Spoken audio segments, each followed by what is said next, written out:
بسم الله الرحمن الرحيم الحمد لله الذي هدانا لهذا وما كنا لنهتدي لولا أن هدانا الله والصلوات والتسليمات والتحيات على سيد الأنبياء والمرسلين وعلى آله الطيبين الطاهرين وأصحابه أجمعين آمين۔ حضرات، موجودہ وبائی بیماری کی جو صورتحال ہے، اس صورتحال کے متعلق شرعی احکام پورے عالم کے مستند علماء کی طرف سے بھی اور خود یہاں اس خطے کے ہر جگہ کے معتبر اور مستند علماء کی طرف سے بیان کیے جا چکے ہیں۔ اس کے باوجود بہت سارے بھائیوں کو طرح طرح کے خدشات، شکوک، شبہات اور سوالات ہیں۔ اس تناظر میں بہت سارے بھائیوں کا مسلسل یہ اصرار ہو رہا ہے کہ ہم بھی اس سلسلے میں کچھ گزارشات پیش کریں۔ اس مسلسل اصرار کی بنا پر مجبور ہو کر یہ چند باتیں عرض کی جا رہی ہیں، اس لیے نہیں کہ آج کے اس ماحول میں کوئی بولنے کا شوق ہو یا ضرورت بہت زیادہ ہے یا کسی اور نے یہ ضرورت پوری نہیں کی، اس بنا پر ہم یہ ضرورت پوری کر رہے ہیں، نہیں، بلکہ یہ جو آگ لگی ہوئی ہے، اس آگ کے بجھانے کے لیے اور اس آگ سے محفوظ رہنے کے لیے شرعی طور پر جو ذمہ داریاں ہیں، ان ذمہ داریوں کو پورا کرنے کے ارادے سے اور ہمارے بہت سارے بھائیوں کے مسلسل اصرار اور بہت سارے وہ بھائی جو اس انتظار و توقع میں ہیں کہ یہ بھی کچھ کہیں گے، اس لیے مجبوراً یہ مختصر گفتگو پیش کی جا رہی ہے۔ حضرات، اللہ نے اپنا دین انسانوں کے لیے بھیجا، جس اللہ نے یہ کائنات بنائی اور اس کائنات میں انسان کے تمام ضروریات پورا کرنے کے وسائل پیدا کیے، اسی اللہ نے بیماریاں بھی رکھیں اور اسی اللہ نے ان بیماریوں کے لیے شفا کے ذرائع بھی رکھے ہیں۔ جس دین کو ہم مانتے ہیں، یہ دین حق ہے۔ اس دین حق میں ہر طرح کی صورتحال کے لیے اللہ اور اللہ کے نبی نے احکام بیان فرمائے ہیں۔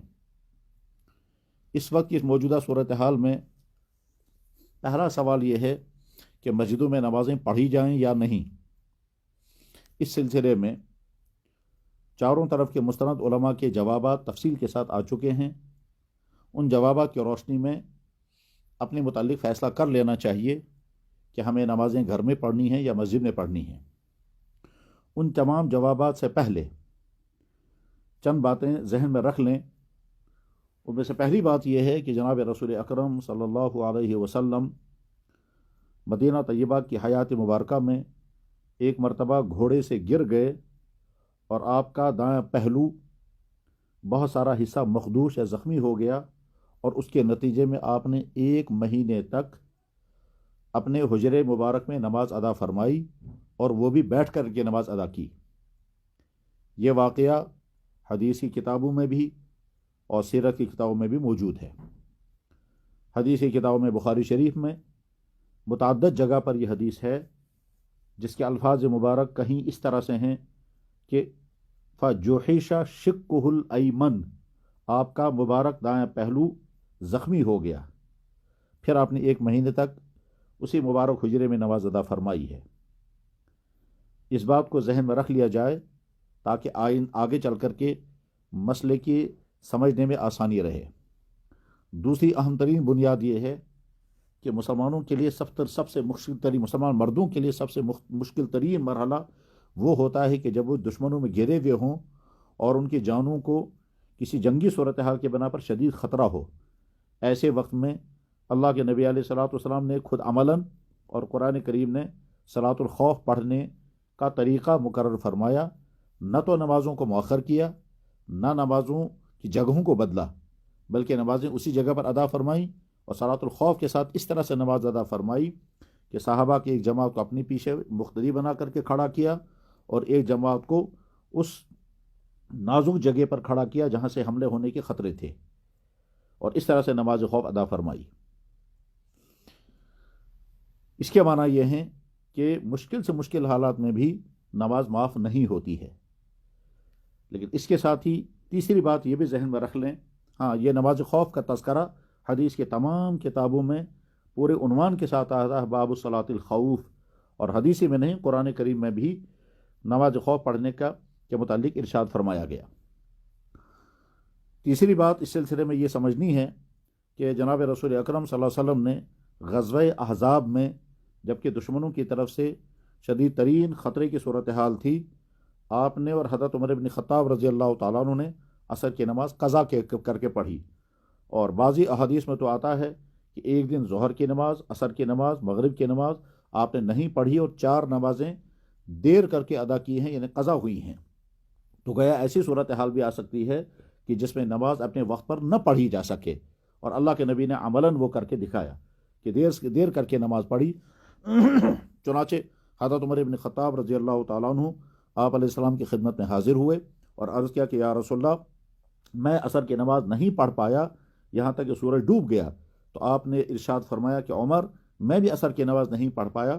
اس کے بعد پھر عصر کی نماز بطحان میں اتر کر کے پڑھی۔ یہ مدینہ طیبہ میں اس جگہ جہاں خندق تھی، اس خندق کے قریب میں بطحان کھلی ہوئی ریت کی جگہ تھی، اس پہ نماز ادا کی گئی ہے۔ یہ واقعہ بخاری شریف میں ہے۔ ان 3 بنیادوں کو سامنے رکھ کر کے چوتھی بنیاد بھی سامنے رکھیں، وہ یہ کہ شریعت اسلامیہ جیسے احکام دیتی ہے ویسے شریعت اسلامیہ رخصتیں بھی دیتی ہے۔ چنانچہ مختلف اعذار کی بنا پر جماعت کی نماز چھوڑنے کی اجازت دی گئی۔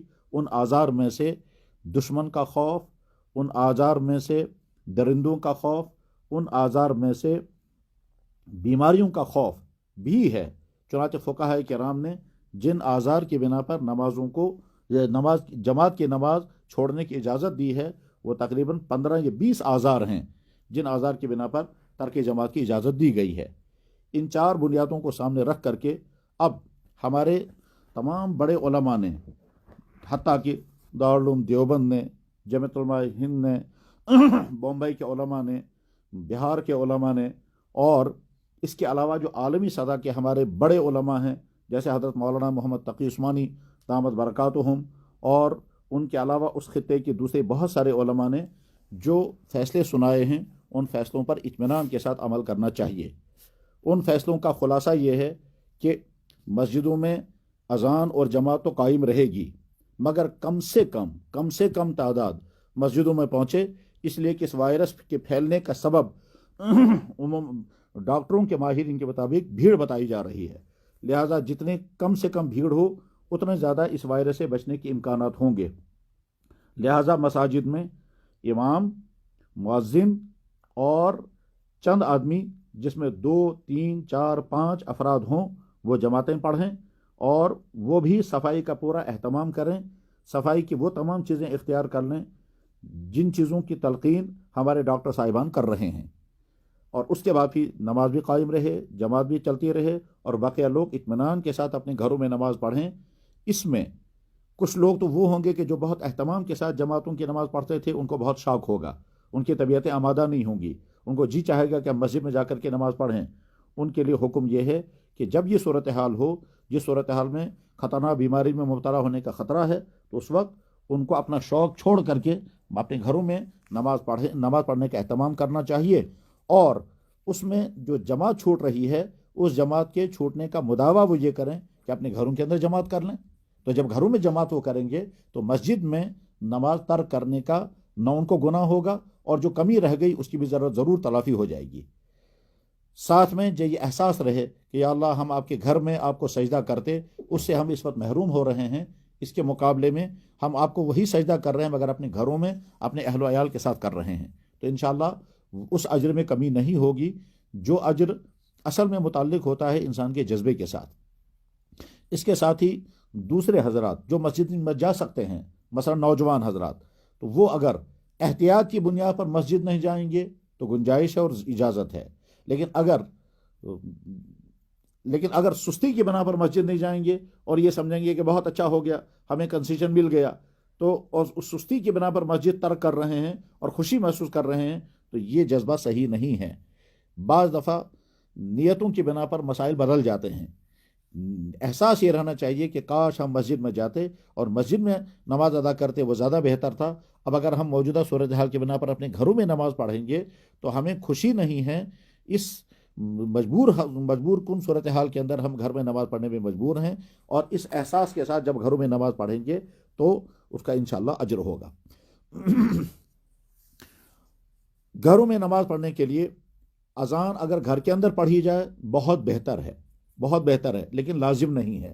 البتہ گھروں میں جب جماعت پڑھی جائے تو اقامہ ضرور پڑھیں، اور اگر اپنی خواتین اور اپنے بچوں کو جماعت کے ساتھ کھڑا کریں گے تو اس کی بھی اجازت بلکہ بہت بہتر ہے. اللہ کے نبی علیہ الصلوۃ والسلام ایک مرتبہ حضرت ام سلیم کے گھر تشریف لے گئے، اور وہاں حضرت انس بن مالک رضی اللہ تعالیٰ عنہ جو کم عمر تھے وہ یہ حدیث بیان کرتے ہیں. یہ حدیث کے تمام کتابوں میں موجود ہے. کیا آپ علیہ الصلوۃ والسلام ہمارے گھر تشریف لائے، ہم نے ایک پرانی چٹائی بچھائی اور اس پر آپ علیہ السلام نے ہم کو نماز پڑھائی. حضرت انس بن مالک کہتے ہیں کہ حضور کی اقتداء میں اور میرے ساتھ ایک یتیم بچہ کھڑا ہوا، اور ہمارے پیچھے ہماری والدہ یا ہماری نانی کھڑی ہو گئی تھی. والدہ ام سلیم ہیں اور نانی ان کی حضرت ملائکہ تھی. بس ٹھیک اسی طرح سے گھروں کے اندر اگر جماعت کھڑی کی جائے تو مرد حضرات ایک صف بنائیں، اور اس کے بعد بچوں کی صف بھی انہی کے ساتھ ہو، اور پھر خواتین کے صف پیچھے کھڑی کی جائے. اس طرح سے جماعت کی نماز ادا کر سکتے ہیں. مسجدوں کے اندر جو تلاوت اور تسبیحات پڑھی جاتی تھی، اب جب گھروں میں لوگ پڑھیں گے تو اس سے زیادہ تلاوت کا اہتمام کریں، اس سے زیادہ تسبیحات پڑھیں، اور یوں بھی پورا دن جب گھروں میں بیٹھے رہیں گے، کیونکہ گھروں سے باہر نکلنا ہی خطرناک ہے، تو گھروں میں جو بیٹھے ہوئے ہیں یہ سارا وقت برباد نہیں ہونا چاہیے. عام طور پر یہ سارا وقت تبصروں میں، ویڈیو دیکھنے میں، اور فونوں پر، اور ایک جگہ کی خبریں دوسری جگہ شیئر کرنے میں، اور اس طرح سے طرح طرح کی باتوں میں خرچ ہو رہا ہے. اس کا ظاہر ہے نہ دینی کوئی فائدہ ہے، نہ اخلاقی فائدہ ہے، نہ مالی فائدہ ہے، اور نہ ذہنی سکون کی کوئی بات ہے. اس سے سوائے پریشانی بڑھنے کو کچھ نہیں ہوگا. اس لیے زیادہ بہتر ہے کہ اپنے تمام اوقات کا نظام بنائیں اور ایک شیڈول بنا کر کے اسی کے مطابق سارے کام انجام دیں. جیسا کہ عرض کیا گیا، بہت سارے حضرات یہ کہتے رہیں کہ صاحب علماء فتویٰ کیوں نہیں دیتے ہیں جلدی سے، تو سمجھ لینا چاہیے کہ فتوے کا تعلق حالات کے ساتھ ہوتا ہے. جیسے جیسے حالات ہوتے ہیں ویسے ہی فتویٰ آتا رہتا ہے. فتویٰ حالات کے مطابق دین منطبق کرنے کا نام ہے. اس لیے ایسا ہو سکتا ہے کہ ایک وقت میں ایک فتویٰ تھا اور اگلے وقت میں حالات بدل گئے تو دوسرا فتویٰ آ سکتا ہے. حالات کے بدل جانے سے فتوے کا بدل جانا خود فتوے کا ایک اصول ہے. اس لیے اس میں نہ جلد بازی کرنی ہوتی ہے اور نہ وقتی طور پر سطحیت کے ساتھ احکام سنانے ہوتے ہیں. بہت گہرائی کے ساتھ تمام حالات دیکھنے ہوتے ہیں، اور ساتھ میں یہ بھی دیکھنا پڑتا ہے کہ کس جگہ کے حالات کیا ہیں. ہو سکتا ہے کہ ایک جگہ ایک صورتحال ہو، وہاں ایک قسم کا فتویٰ آئے گا، اور دوسری جگہ دوسری صورتحال ہو، وہاں دوسری قسم کا فتویٰ آئے گا. اس میں بیجا تبصروں سے اپنی زبان کو آلودہ نہیں کرنا چاہیے، اور نہ غیر ضروری تنقیدیں یا غیر ضروری طنز و تشنیع کرنا کوئی مناسب عمل ہے. اس سلسلے میں بہت احتیاط برتنے کی ضرورت ہے. بہت سارے ہمارے بھائی کہتے ہیں کہ ہمارے علماء خاموش بیٹھے ہیں، ان کو حالات کا ادراک نہیں ہے، وہ میٹھی نیند سو رہے ہیں، ان کو وہ خواب غفلت میں ہیں. اس طرح کی جملے صحیح نہیں ہے. جیسے ہر مسلمان حالات کے متعلق سنتا، بولتا، سوچتا ہے، اسی طرح سے علماء بھی حالات کے متعلق سنتے بھی ہیں، بولتے بھی ہیں، سوچتے بھی ہیں، اور شریعت کے احکام کے نزاکتوں کو بھی سامنے رکھتے ہیں کہ ایسا نہ ہو شریعت کا کوئی حکم نافذ ہونے والا ہو اور ہم اس کے لیے رکاوٹ بنیں، اور ایسا بھی نہیں کہ کوئی حکم ابھی نافذ ہونے والا نہ ہو اور ہم اس کو وقت سے پہلے نافذ کر دیں. ایک طرف سے امت کی ضرورت کو سامنے رکھنا ہوتا ہے، اور دوسری طرف سے اللہ کے احکام اور احکام کے نزاکتوں کو بھی سامنے رکھنا ہوتا ہے. یہ بالکل ایسا ہی ہے جیسے کہ ایک ڈاکٹر کس وقت کس مریض کے ساتھ کیا صورتحال کرے گا، یہ ڈاکٹر کو ہی دیکھنا ہوتا ہے. یاد رکھنا چاہیے ہمارے پاس اللہ کی دو نعمتیں ہیں، ایک نعمت ایمان، نعمت دین، اور دوسری نعمت صحت. نعمت ایمان اور نعمت دین کی حفاظت اور اس کو کس مرحلے میں کس طرح محفوظ رکھنا ہے، اس کی ذمہ داری علماء کے کندھوں پر ہے. اور نعمت جان، اس کی ذمہ داری ڈاکٹر اور معالج حضرات کے کندھوں پر ہے. وہ جس وقت جو بتائیں گے اس وقت اس طرح کرنا ہوتا ہے. تو نہ اس جگہ پر اعتراض کرنا چاہیے، نہ اس جگہ پر اعتراض کرنا چاہیے. بس اس وقت یہی گفتگو عرض کرنی تھی۔ اللہ تعالیٰ ان باتوں کو سمجھنا آسان فرمائے، اور سمجھنے کے ساتھ ساتھ پھر عمل کرنا آسان فرمائے، اور اس کے بعد اس وقت پورا عالم جس مصیبت میں گرفتار ہے، اللہ تعالیٰ پوری انسانیت کو اس مصیبت سے محفوظ فرمائے، اور امت مسلمہ کو اس وبائی مرض سے خاص طور پر محفوظ فرمائے۔ اور اللہ جل شانہ اگر ناراض ہو کر کے انسانوں پر یہ عذاب بھیج رہے ہیں تو اللہ تعالیٰ اپنی ناراضگی کو دور فرمائے، اور انسانوں کو وہ زندگی عطا فرمائے جس زندگی کے نتیجے میں اللہ اپنی ناراضگی کو رضا سے بدل دیں۔ وآخر دعوانا ان الحمد للہ رب العالمین۔